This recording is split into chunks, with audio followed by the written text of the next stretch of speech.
Viewers, kitchen लज़्ज़त में आपका इस्तकबाल है। आज हम यहाँ बना रहे हैं होम मेड तंदूरी नान। ये बग़ैर तंदूर के ही बनाएंगे, तवे पे बनाएंगे और ये हम गेहूं से बनाएंगे, गेहूं के आटे से। देखिए ये बहुत ही अच्छी तरीके से बन जाते हैं और हमने इससे पहले भी कई बार बनाए हैं।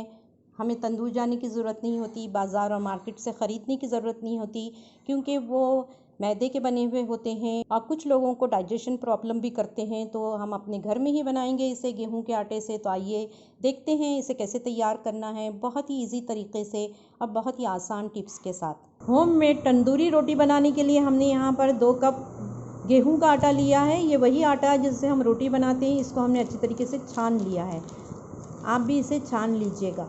इसमें हम डालेंगे 1 teaspoon salt, 1 teaspoon sugar, half tea spoon baking powder और अब इसमें हम डालेंगे 1/4 से थोड़ा कम बेकिंग सोडा। अगर आप 1 कप का बनाना चाहेंगे तो इसका तमाम रेशियो को आप जो है हाफ कर लीजिए। 1 टेबल स्पून ऑयल डालेंगे, रिफाइंड ऑयल डालिएगा, मैंने ओलिव ऑयल इस्तेमाल किया है। सबको बहुत अच्छी तरीके से मिक्स कर देना है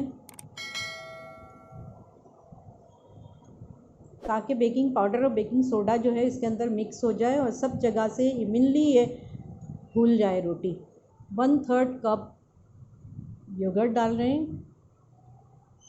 बेकिंग पाउडर बेकिंग सोडे के साथ जब हम कर्ड का रिएक्शन करते हैं तो इससे रोटी बहुत अच्छी फूलती है।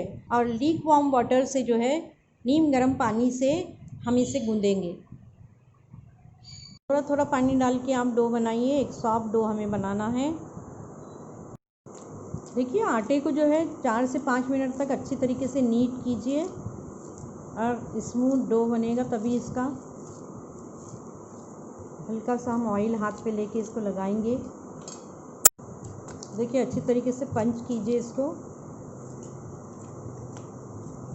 क्योंकि इसमें बेकिंग सोडा और बेकिंग पाउडर के साथ कर्ड भी है। देखिए ये डो बन चुका है और अब हम इसे 1 घंटे के लिए छोड़ देंगे, क्योंकि गर्मी बहुत है।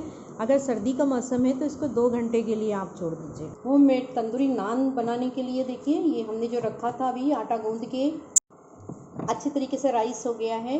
हमने इसे बेकिंग पाउडर बेकिंग सोडे से राइस किया है और कर्ड इस्तेमाल किया है। तो अब हमने इसको पंच कर लिया और अब जो है हम इसके पेड़े बनाते हैं। होम मेड तंदूरी नान बनाने के लिए देखिए अब हम इसको बेल रहे हैं। ये थोड़ी लंबे साइज़ में बेली जाती है, राउंड नहीं बेलते हैं।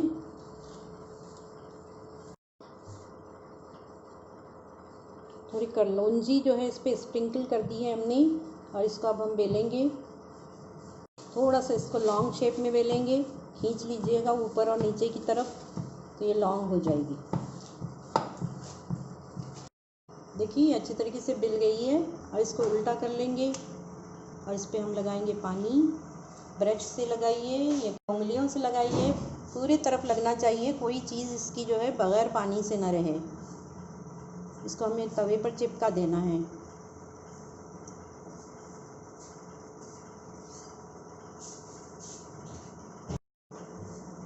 देखिए किनारों पे भी अच्छी तरीके से लगा दीजिए। अब इसे जो है गीली साइड से हम तवे के ऊपर डालेंगे। याद रहे गीली साइड से डालना है हमें। देखिए इस पर बहुत अच्छे से बबल्स आ गए हैं और अब हम इसको उलट देंगे। फ्लेम को रखेंगे फुल और पलट देंगे हम, चिपकी रहेगी ये।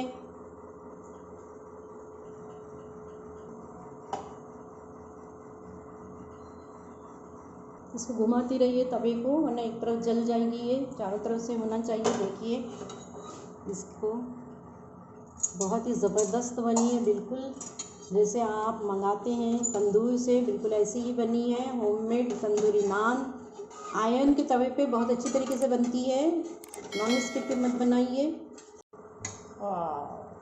माशाल्लाह।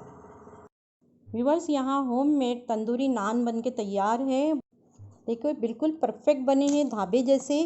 इसे बनाइए, हमें दुआओं में याद रखिए। अस्सलाम वालेकुम।